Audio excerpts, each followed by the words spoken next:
Presidential Commission of Inquiry into the events surrounding the March 2, 2020 general and regional elections saw just two persons taking the stand to give evidence on day 13.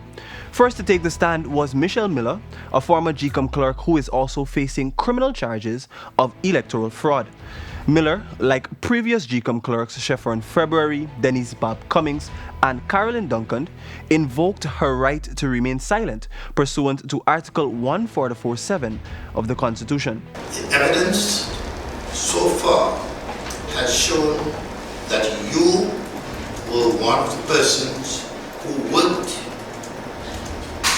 at the GCOM building during the 2020 general elections. Would that be correct?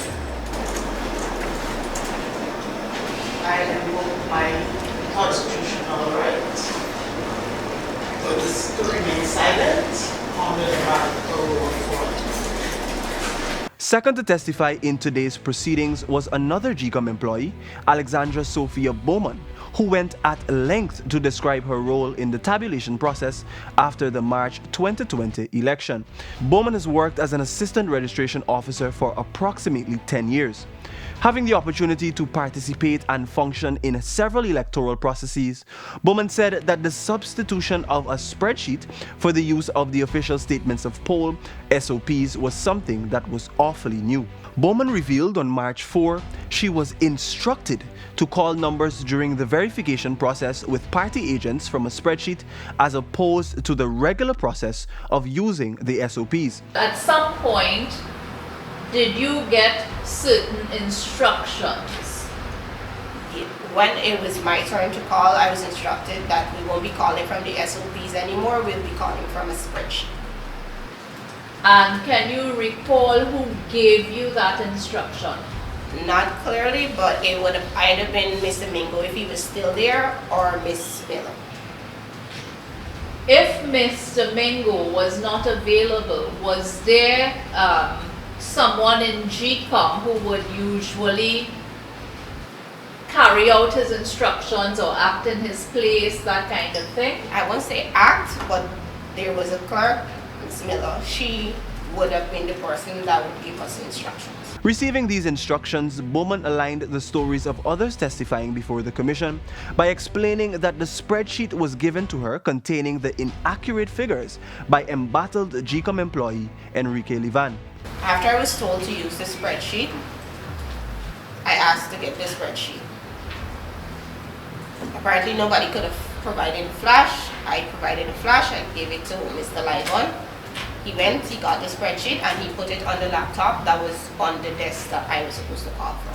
After she began to call the numbers from the spreadsheet, a loud eruption ensued as party agents contested that the numbers being called were significantly different from those on the SOPs they had in their possession.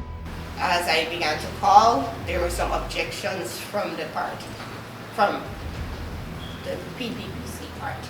Okay. And what did they say? That the numbers that I was calling did not reflect what they had. And were there objections from other persons as well? No, not that I can recall. The instruction she received next confirmed what appeared to be a clear conspiracy to alter the results of the 2020 general and regional elections. Now, while all of this was going on, you received a certain instruction from Ms. Miller. Keep calling. You have to say it loudly. Keep calling. In evidence given to the commission in previous days, Livan was found in a room outside of the tabulation center at Ashman's building with 2 flash drives. Bowman was able to positively identify one of them. Do you see a flash drive next to a set of keys? Yes. Are you able to tell us anything about that flash drive? That's the flash drive I gave to Mr. Lightman to put the information, the spreadsheet on.